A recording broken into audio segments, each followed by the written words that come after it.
We have very good results. Only have good results is not enough. All of us want our paper to get published in good journal, right? But if we look at our work, it's very simple. We just have one droplet, we just have two electrodes as a fabric of a flat surface.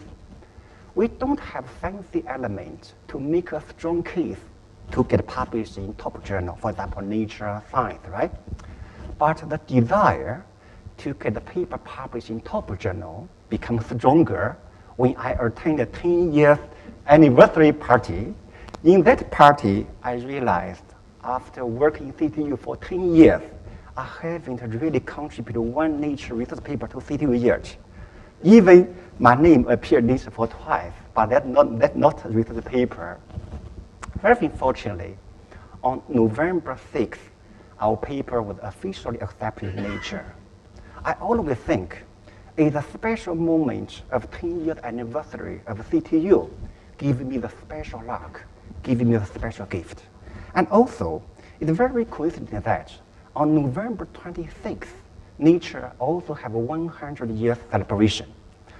Another question is, this Nature paper is my number 100 paper. Today, I want to say something for those faculty who haven't spent 10 years anniversary. I really wish you the best luck, okay? Within 2 months publication, our paper has been downloaded more than 18,000 times. Based on Google Scholar, already 39 times. It's very quick, actually, only 2 months. And also our work received more than 100 media coverage globally. But today, I want to share you 2 emails.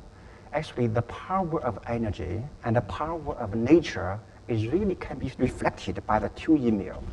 The first one is a middle school student in US. Another one is a farmer in Boston. The email is quite long. I think the farmer spent at least 2 hours writing this email to me. I'm really touched. In this difficult and in this very tough time, it is knowledge that combine all of us together. When people get separate, actually it's knowledge combined together. And also today, right, it's a passion for knowledge that connects people together. Okay, so actually the power generation is not limited to droplets, which can be used to, we can also have it continuous water flow. It's not limited to open system. We can include the water in include channel, for example, integrate with variable device. And also, we can scale up our design to have the larger scale energy. But in practical application, there's one important factor, that is durability, especially for marine application, right? If we look at a marine, in the long-term operation, the vessel surface is covered by folding. This kind of folding creates lots of drag and creates lots of energy cost. If we have a technique which can prevent the surface folding, if we can reduce the drag, and also at the same time, if we can harvest energy, that will be cool, right? But in nature, there's a very special plant we call pitcher plant. If you look at the small insect on a small ant on a pitcher plant, it can slide into the plant very easily. The secret is the pitcher plant surface is covered by a very thin liquid layer. So over the past decades, lots of groups in the world try to mimic this special coating. In my group, we design the pitcher plant is by the surface, which is very slippery, anti-icing, anti-folding, and also reduce drag. But more amazingly, when liquid contact this liquid, we also have power generation.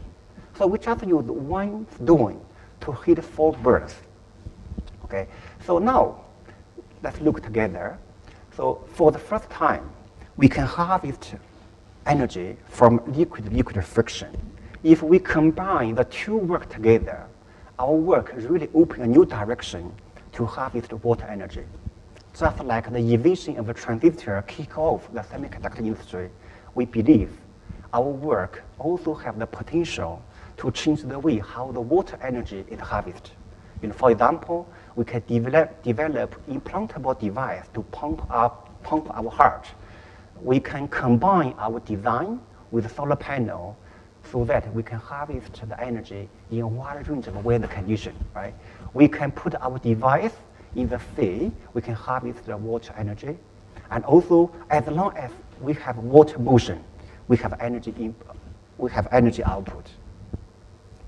As I mentioned, 19% of energy utilization and energy consumption involve heat. So finally, I want to use a few minutes to talk about how to solve the thermal crisis. When we put more and more transistor in our computer, the computer becomes very angry. The computer is very hard. Actually, the current barrier for computer design doesn't lie in IC, actually lie in the mechanical part, how to remove the heat from the computer. And if you look at nuclear power plant, the disaster happened in Japan several years ago, actually because of the thermal problem. And look now, the summer is coming. 1/3 of energy cost in Hong Kong is caused by air conditioning system. To address all this kind of problem is very simple. We can just use droplets. But to make a droplet work well is not simple. Due to time limit, I only share our work on how to use the droplet for the boiling heat transfer. As I mentioned, 200 years ago, the London Frost, the doctor, found that the droplet can transport very, very fast.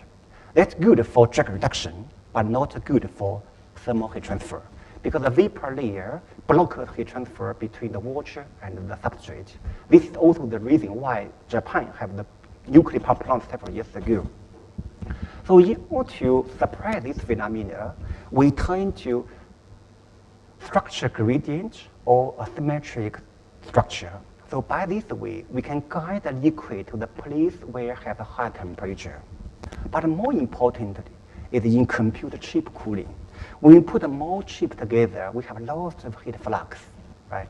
So the real challenge is how to develop technique to prevent the vapor layer formation. Because after we have vapor layer, we have the London frost effect. I think probably you have this kind of daily life. When you drink a coffee, you don't feel very hot. But if the coffee falls down on your skin, probably your skin will get burned. The reason is our tongue, if you look at our tongue, is covered by micro nanostructure, and also we have a saliva. The liquid layer blocks the heat transfer. So inspired by this kind of inspiration, we fabricate the pillar array in the microchannel. So by this way, we can always trap a layer of a liquid layer on the side on the channel. So by this way, we can fully prevent the London frost. We can significantly enhance the heat transfer. This is a 5-year collaboration with Prof. Li Chen in University of South Carolina. So I spent probably 30 minutes to talk about how you use droplet to solve the water crisis, to solve energy crisis, to solve the thermal crisis. But droplet has more power. Actually, droplet is penetrated into everywhere of our society. So now, let's just imagine a new world. In this new world, we don't have a barrier between physics, between material, between engineering. In this new world, we design material and product, use nature's approach, use nature's wisdom, and use nature's principle. In this new world, we have clean water, we have clean energy, we have clean environment. And of course, we don't want to have virus.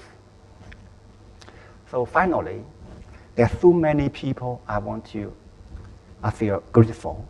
For example, my collaborator across the world, my team member, our colleague at CTU. Without their help, I'm just a small droplet. I can't take off. It's only under their help I have something to share with you. And also, I want to thank the funding support, especially the CIF. Actually, when I received it, I'm still an associate professor. Without this large grant, it is impossible for me to share the new work after my first present lecture. And also, I really thank my students. This is the picture we taken after the first present lecture. Actually, that day is Thanksgiving. So if we look at the picture now, we have 7 professors. Actually, they are working in mainland China. And Xuemei now is a full professor in Nanjing University Science Technology, and Yang Hua is a full professor in Dalian University Technology, and Xiaofeng is associate professor in East China Normal University in Shanghai, and Shiller is associate professor in Dalian University Technology, and Yang Nan is associate professor in Zhongshan University, and Chong Li is assistant professor in Harbin University of Technology in Shenzhen. And I think Jing is here. She is doing postdoc in UPenn. I was very, very glad when Jing received the MIS Good Award. Actually, probably it's the first award in Hong Kong. And also, Jing stands a very high chance to win the Hong Kong Young Scientist Award because there's only 2 finalists. The results have to be determined very soon. And the reason why I feel very grateful is because when I studied for my PhD, I only received the silver award. I found this picture several days ago. When I saw this picture, I really have mixed feeling. First, when I saw this picture, I really feel the truth of time. As I demonstrate, we can enhance the power density of a droplet by 1,000. The number density of white hair also increased 1,000 times. Okay, at that time, I don't have any white hair, but now increased by 1,000 times. And another one is, when I count all the winner, 15% winner actually now is professor in leading university in the world.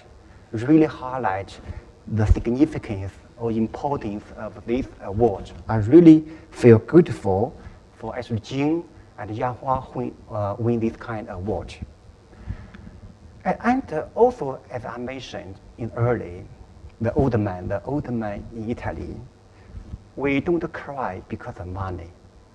We always underestimate the importance of obvious things, for example, the air, the water, the energy, the environment. But on the other hand, we always overestimate the importance of money. When my students win the cash award, I always remind them, don't cheer for money, because money never cheers at us. So let's acknowledge of the journey of acquiring knowledge. So with that, I want to express my thanks for all the people, the audience here, and also the audience online. I wish you the best luck and the best health in this difficult time. Thank you. Thank you, Professor Wang. Let's turn to the Q&A session.